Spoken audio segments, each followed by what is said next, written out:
I was not an angry man, but Islam made me an angry man. Islam made me do this all what I'm doing today. I was happy in my country. I simply wanted to live with my wife there, but Islam made me leave my country. Islam made me lose my family. And because of Islam, actually, I simply decided to expose Islam in an educated way, giving the references of Quran and Hadith. Mr. Imran Firasat is a Pakistani who converted from Islam to Christianity. Spain granted him asylum in 2004 because, as an apostate, his life was at risk. The Spanish authorities are now threatening to deport him to Pakistan under hate speech laws mandated by the European Commission. I was told that I'm Muslim and I have to follow that religion. I followed Islam 26 years of my life before I left it. So honestly, I never understood actually what Islam is. We are forced to pray, to read Quran, and to recite everything in Arabic. So actually we do not understand what we are speaking, the way we are praying to God. We don't understand anything of that. So, you know, there is no connection with God. There is no relation with God. We just do it because we are forced to do it. In Islam, it's not allowed to ask questions or to doubt.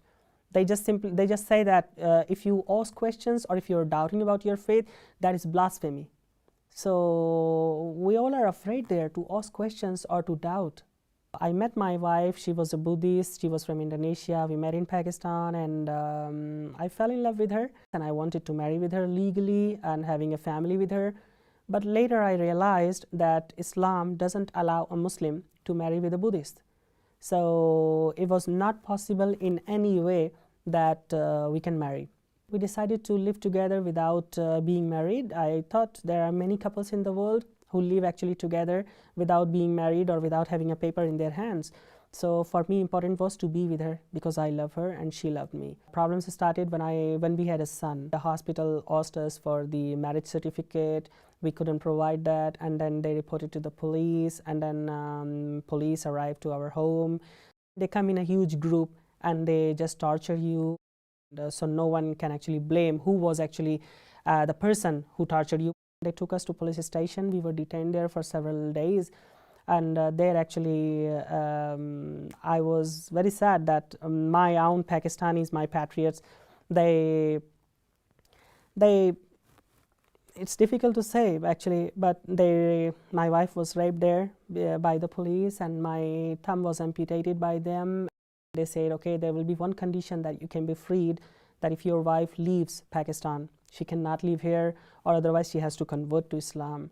I had to leave my country, my house, my job, my family, my friends, everything, because of Sharia law, because of Islam. I really thought that life is finished now. I may kill myself, or maybe they will actually kill us. So I was just completely lost what's happening with us. But my son, my little son, he was a hope, and we had to be alive for him. We came to Spain. I was very not happy because what happened with me in Pakistan with my family, it was not easy to forget all that, and to start a new life in a new country where you don't know the language, where you don't have the legal status, not even friends. So, but at least I was very happy about the safety of my family in Spain, that we are at least safe here, and people are welcoming, and they are supporting our case. I was simply angry with Islam. I decided to expose it as much as I can. I started writing in newspapers, giving interviews in TV, radios. Sigo manteniendo mi afirmación que el Islam es un peligro para la sociedad y que tenemos que luchar contra ello, porque todo el yihad, terrorismo viene del Islam. That was a mission of my life, that I have to speak about Islam, and I have to encourage other people like me who are suffering actually in Pakistan or in India or in any other Islamic country, that they also should raise voice against the injustices of Islam. When I criticized Islam, then of course Muslims were angry, because we have to understand one thing, that Islam is not a tolerant religion. One day I was physically attacked by Muslims. My criticism on Islam has gone on a very high level because my articles were in national media of Spain, and I decided to leave Spain for a while and then come back later when the things will be calmed. And I promised to my wife that I will not write about Islam anymore. We went to Indonesia. All what I knew is that Indonesia is a modern country. It's close by to Australia, Singapore, so it looked like to me that it will be a modern country.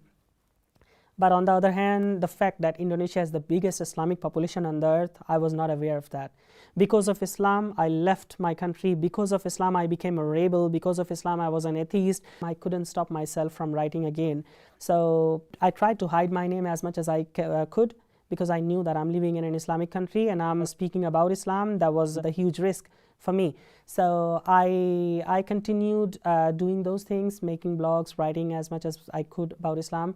But one day, through my IP address, while I was sending some mails, I was caught by the police. They came to my home and they took me to the police station. I was caught in Indonesia for blasphemy, and they wanted to charge me for that. But finally, we could reach an agreement that they just deport me from there. And they deported me from Indonesia. I arrived back to Spain. I couldn't bring my family because I had to pay them a lot of money, which I had there. And I told my wife and my children that be patient, and as soon as I go back to Spain, I'll work and bring you back to Spain. And they were sad, but they were agree with that because they knew we had no other way. When I arrived back to Spain, I was working here in a restaurant. I was earning money. I was talking to my family every day. But suddenly, one day I was arrested by the police. And they said that, you know, why we have arrested you? I said, no, I don't know. They said that Indonesia has issued a warrant against you, that you are accused of a murder crime, and they took me to the prison. I was completely shocked, surprised, what's happening, because they deported me by themselves and now they're accusing me of a murder. But luckily, I could actually prove my innocence to the Spanish High Court. I proved them that I was deported by themselves and I was not involved in any kind of that crime. I was acquitted. I have nothing on my name. It is very important to say that converting to another religion and accepting someone, an invisible power as God, it's not an easy thing or easy process which just takes some days. It takes a long time and some kind of miracles, you know. I was not that unfamiliar with Christianity. I had Christian friends. I used to debate sometimes with them. I used to ask some questions. So I had a lot of knowledge about Christianity, but I never had that feeling that I want to be Christian, or I never had that faith. My wife was in Indonesia. So one day she told me on telephone that she wants to become Christian. She wants to be baptized. And I was actually not happy and not even sad. I said, okay, that's your decision if you want to be so. Actually, her sister and her sister-in-law, they were converted to Christianity. So she became Christian and I was okay with that because she's an individual. And then later, there were two more things which happened in my life which actually changed me completely. First was that one day I knew that my children, they go to church with my wife, and I always used to ask them, did you go to church today? They said, yeah. I said, what did you pray? They said, I prayed to God that I can be reunited with Papa, and I can play with Papa. So those were emotional words from my children. One day I asked to my daughter, so who is God? And you know, she did like this, her hands, and she closed her eyes like she's praying, and she said, God is Jesus. That was something just touched my heart. I can't explain what was that feeling, what did I feel in that moment, but I felt something. Even my little daughter has a God, and I don't have a God. I don't believe in anyone. So my daughter's faith actually brought me to the faith. When I was in prison, then there was a priest inside of he used to come to the prison. There was a church inside of prison. So he used to invite me. First few times I didn't go there, but later I went there to see them, and I liked the way actually they prayed. I liked the way that they had no restrictions while praying. And they were, you know, enjoying with the music, praying to God in any word they can, and there was no restriction like Islam that you have to say the exact words, or you have to do like this, or you have to do like that. It was just like a free way to pray God, and the way they were praying to God, and those all things I really liked very much. And that was the moment of my life when I was really suffering. I was far from my family. I didn't know how to start on again the life. I was compelled to believe again in God. I always knew I knew that there is a God. When I was released, I went to a church and I said to God, first time I think I cried as truly from my heart. I never actually prayed with a direct connection to God when I was a Muslim. But when I was released from prison, I went to a church and I truly cried from my heart, and I said to God, if you are really God, if you are the one to whom people say that you're God, then please help me. Take me out of this situation, make me meet with my family, and I surrender myself to you.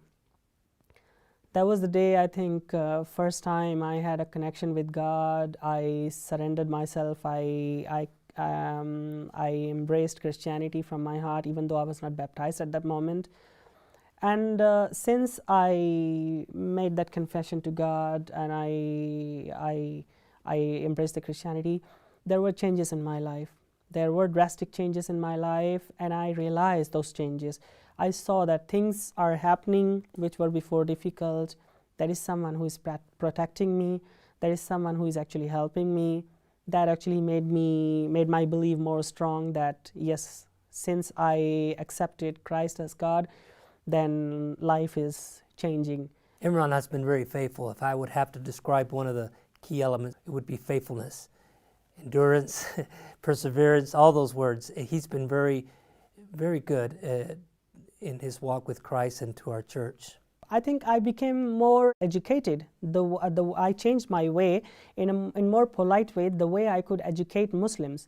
So with that purpose, I produced a film actually on Islam, and I released that. And I released that by informing to the government that, look, I'm going to make a film with the purpose to educate Muslims. I want to show them the real life of Muhammad. Mere days after this film was released on YouTube, Imran Firasat had his refugee status in Spain struck down. The Spanish government wanted to deport him back to Pakistan, where he would surely be killed. He had been an advocate against trying to, educate the public on the encroaching threat of Islam and Islamists across Europe and particularly across Spain. He's talked about how Islamist immigrants need to become Europeans, not to just simply come to Europe and practice Islam and invoke Sharia law. He's talked about the violence across Asia, across Europe, and across even the United States against Christian converts. I didn't violate any law of Spain. I just exercised my right to freedom of expression, and I produced a film. Just because of that, the Spanish government revoked my status, and they wanted to deport me back to Pakistan. And the reason they revoked my status, they mentioned in the documents that my film on Islam or my activities on Islam can provoke Muslims and they can burn our embassies, and we don't want that, so we revoke your status and we want you to leave the country. In conclusion, what I want to say is, I'm really very much angry with Islam, but there is a little bit difference in my anger of 2003 and now. Before I was completely angry, I just wanted to ruin it. But since I embraced the Christianity, I have a little bit change in my character. Because the first thing my pastors taught me, Imran, forgive. I said, no, Pastor, it's not easy. It's easy for you to say. But how can I forgive to those people who have ruined my wife? He said, no, Imran. If you cannot forgive, you're not a Christian. They used to put their hand on my head like this, calm, calm.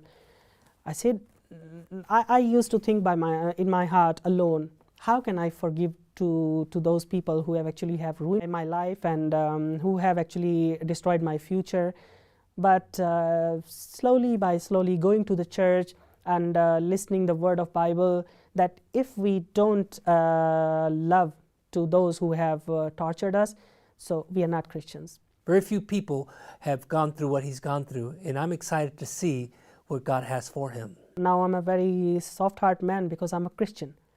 I have been baptized, and once I was baptized, I promised to God that I will honestly follow you and your orders. I cannot actually be angry, or I cannot think bad about others. Now the only two hopes I have is, one, that I can be reunited with my family, and the other is that I can dedicate my life to the way of Christ. I want to educate Muslims about the falseness of Islam. Once they understand the reality of Islam, I want to show them the truth of Christ, the way of salvation. I want them to understand the truth the way I have understood. So those are my missions.